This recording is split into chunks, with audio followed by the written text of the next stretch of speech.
Emerson Mnangagwa, le président zimbabwéen, a réitéré son appel aux investisseurs étrangers. C'était devant les membres du Parlement mercredi.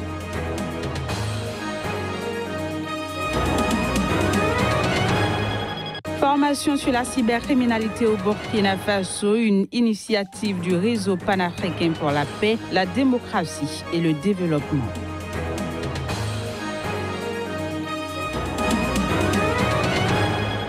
Puis adoption de la plus grande baisse d'impôts depuis 31 ans aux États-Unis. La réforme entrera en vigueur dès l'année prochaine.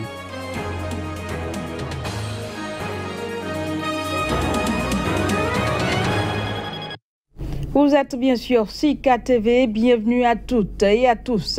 Je le disais en titre, le président zimbabwéen était face aux parlementaires ce mercredi.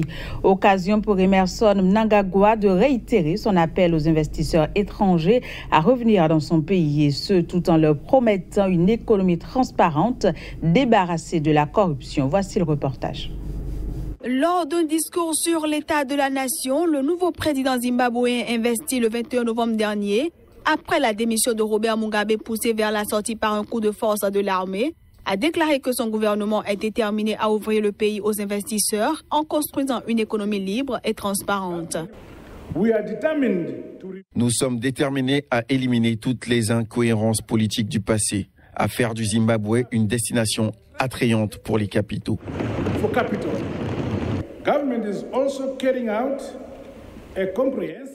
Le gouvernement procède également à un examen approfondi de l'harmonisation des lois et des politiques en matière d'investissement afin de stimuler les investissements étrangers directs dans notre économie. Madame la Présidente, Monsieur le Président, le gouvernement dévoilera bientôt un programme d'engagement et de réengagement solide avec la communauté internationale dans le cadre de notre tentative continue de régionaliser la communauté des nations. Mais les critiques d'Emerson Mnangagwa doutent de ses propos et s'inquiètent notamment de l'entrée au gouvernement et au parti au pouvoir, la ZANU-PF, de plusieurs généraux. En ce qui nous concerne, nous l'avons déjà entendu auparavant. Robert Mugabe avait l'habitude de faire de telles déclarations, des indications positives. Mais nous espérons ensuite voir en termes d'action ce que fait le président, parce que oui, c'est la moitié du mot et que l'acte est accompli. Investi candidat de la ZANU-PF à la présidentielle de l'an prochain, Emerson Mnangagwa a une nouvelle fois promis des élections générales libres et honnêtes en 2018. En Ouganda, les députés ont voté ce mercredi à une très large majorité pour la suppression de la limite d'âge pour être élu président.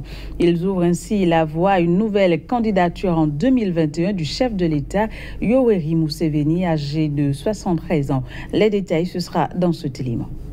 À l'issue de 3 jours de débats chaotiques, le Parlement ougandais, largement dominé par le parti au pouvoir, a adopté par 315 voix contre 62 et 2 abstentions l'amendement visant à amender la Constitution très controversée.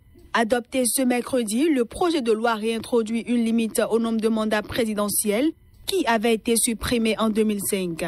Mais cette limite à 2 mandats n'entrera en vigueur qu'après la prochaine élection, permettant ainsi au président Yoweri Museveni, au pouvoir depuis 1986, de se présenter à nouveau à 2 reprises.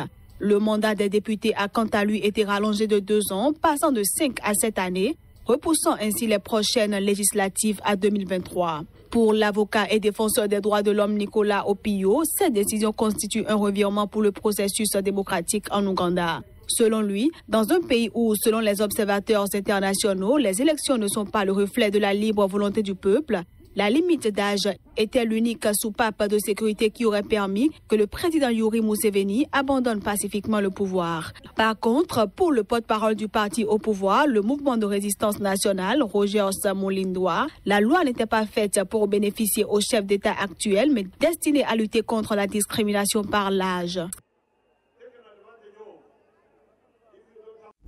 Direction le Rwanda, où le président Paul Kagame a clôturé les travaux du 15e dialogue national qui ont duré 2 jours à Kigali. Pour ce dialogue national, il était question de débattre de la situation économique du pays et des questions relatives à l'unité nationale. On fait le point avec Narcissoum. Le centre de conférence de la ville de Kigali au Rwanda a réuni pendant 2 jours la 15e édition du dialogue annuel national. Plus de 2000 Rwandais, dont des représentants du gouvernement central, des gouvernements locaux de district, des entreprises, de la société civile, diplomates et des membres de la diaspora ont répondu présents. La stratégie nationale pour la transformation, les valeurs pour la prospérité et la place des jeunes dans la nouvelle société rwandaise ont été les sujets débattus au cours de ce dialogue. Que l'Afrique est plus jeune en termes d'habitants que la plupart des continents. Donc nous avons intérêt à développer notre jeunesse, à innover, à changer nos façons de faire, à accélérer la vitesse et surtout à intégrer la technologie. Les participants ont aussi discuté sur la nouvelle feuille de route et sur les mécanismes de sa mise en œuvre. C'est vraiment excellent et puis c'est une occasion qui est une occasion en or qui nous permet d'échanger avec la population rwandaise et les représentants du gouvernement pour savoir où se trouve le pays actuellement et la vision du pays dans l'avenir. Malgré tout, le Rwanda compte maintenir ses efforts pour atteindre son émergence d'ici 2020. Dans son discours de clôture des travaux du dialogue, le président Paul Kagame a été clair sur les perspectives d'avenir de la nation rwandaise. Le pays des 1000 collines va ainsi soumettre toutes les résolutions issues de cette 15e édition du Conseil national aux institutions compétentes pour ensuite l'adopter afin de permettre aux Rwandais de faire partie des pays émergents à l'horizon 2020. On se rend à présent au Burkina Faso où le RIPAD, entendez, Réseau panafricain pour la paix, la démocratie et le développement, organisé à Ouagadougou un atelier de formation sur la cybercriminalité au profit des acteurs de la société civile et des journalistes de la sous-région. Objectif, sensibiliser davantage sur ce phénomène qui prend de l'ampleur surtout dans l'espace UEMOA. Claude Romba pour le point. Acteurs de la société civile et journalistes venus du Mali, du Niger et du Burkina Faso renforcent les capacités sur les outils et techniques de lutte contre la cybercriminalité. Pendant 2 jours donc, ces hommes et femmes vont passer tous les aspects en revue pour mieux cerner le phénomène. Les facettes de la cybercriminalité, la typologie du phénomène, parce que vous n'êtes pas sans le savoir que la cybercriminalité est un phénomène, n'est-ce pas, qui guette nos sociétés, est un phénomène actuel dans la mesure où des millions de personnes sont quotidiennement victimes de harcèlement, victimes d'escroquerie, victimes de beaucoup de maux et d'infractions, n'est-ce pas, cybercriminelles. Sans oublier les États et les institutions qui sont aussi attaqués par des hackers, par des arnaqueurs ou des groupes en parlant aussi de la cybercriminalité. Une formation bien entendu appréciée par les participants qui sont plutôt satisfaits au regard des enjeux actuels dans un monde hyper connecté.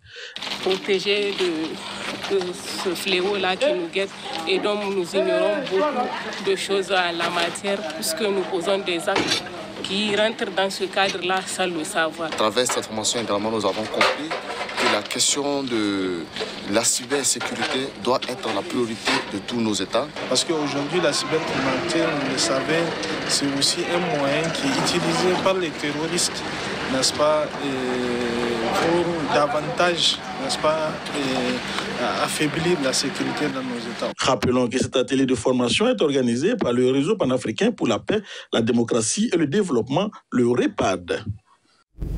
En Libye, la situation des migrants contraints à l'esclavage continue de susciter l'émoi. Les anciens chefs d'État et de gouvernement africains ont eux aussi exprimé leur frustration.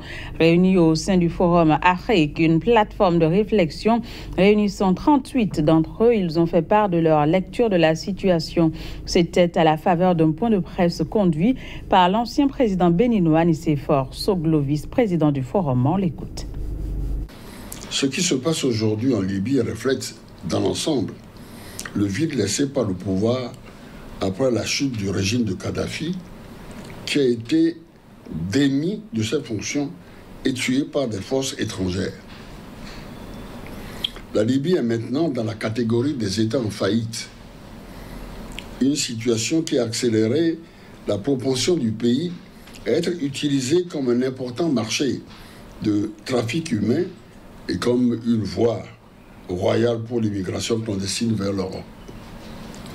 Il est impératif que la communauté internationale soutienne la direction de la Libye pour faire face à la prévalence de la traite des êtres humains et à la résurgence de la traite des esclaves.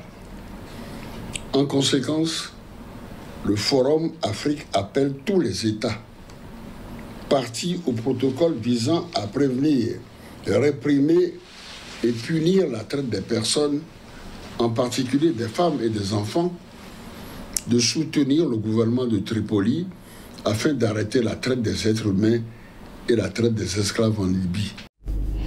Puis aux États-Unis, le président Donald Trump a célébré mercredi à la Maison-Blanche l'adoption par le Congrès de la plus grande baisse d'impôts depuis 31 ans.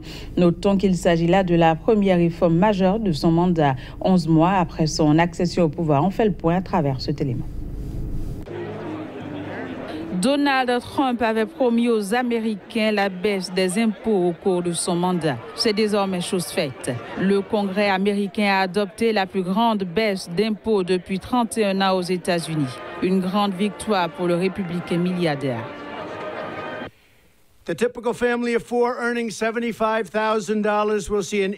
La famille typique de 4 personnes gagnant $75,000 verra une réduction d'impôts de plus de $2,000. Ils vont avoir $2,000 et c'est à mon avis moins que la moyenne. Vous allez avoir beaucoup plus que ça. Nous ramenons l'entrepreneuriat dans ce pays. Nous nous débarrassons des nœuds. Vous allez voir ce qui va se passer. En fin de compte, qu'est-ce que cela signifie? Ça veut dire des emplois, des emplois, des emplois et encore des emplois. Ultimately, what does it mean? It means jobs, jobs, jobs, jobs.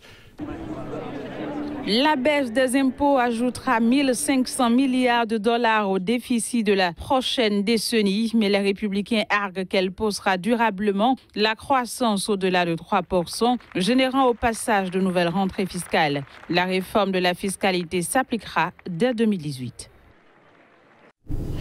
Le haut-commissaire de l'ONU aux droits de l'homme a annoncé à son équipe ce mercredi qu'il ne solliciterait pas un second mandat.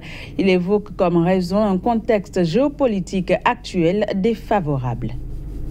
Rejetons l'idée de manigancer avec les responsables politiques afin de s'assurer un second mandat.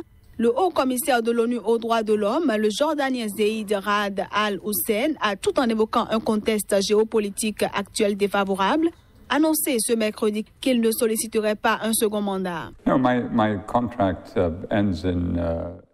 Mon contrat se termine en août, à la fin du mois d'août, et je vais passer à d'autres questions, faire autre chose. Je pense qu'il est important de toujours maintenir l'intégrité de ce bureau, et toute suggestion de manigance et d'entente sur le dos des droits me semble lamentable. Et l'idée que vous devez négocier un deuxième mandat et ce que vous allez donner.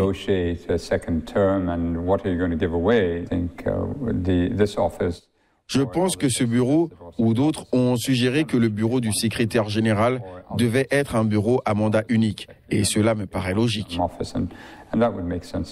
S'il ne mentionne pas directement le président américain Donald Trump dans son courriel, le diplomate âgé de 53 ans aurait reçu, selon des médias, des pressions de la part du chef de l'ONU, Antonio Guterres, pour qu'il modère ses critiques contre le président américain. Nous ne croyons pas qu'il s'agit d'une atteinte à la souveraineté, comme certains le prétendent. Ce n'est pas une violation que d'être critique, de fournir un audit externe sur les obligations que ces pays ont assumées eux-mêmes. On ne s'excuse pas pour ça. Nous n'avons pas non plus honte de nommer ce qui, comme je l'ai souvent dit, devait être le contraire. La honte vient des actes eux-mêmes. Donald Trump a encore ce mercredi matin critiqué les Nations Unies, menaçant de réduire l'apport financier des États-Unis, principal contributeur, si l'organisation critiquait à nouveau sa reconnaissance de Jérusalem comme capitale d'Israël. Voilà, fin de cette édition. Merci de l'avoir suivi et au revoir.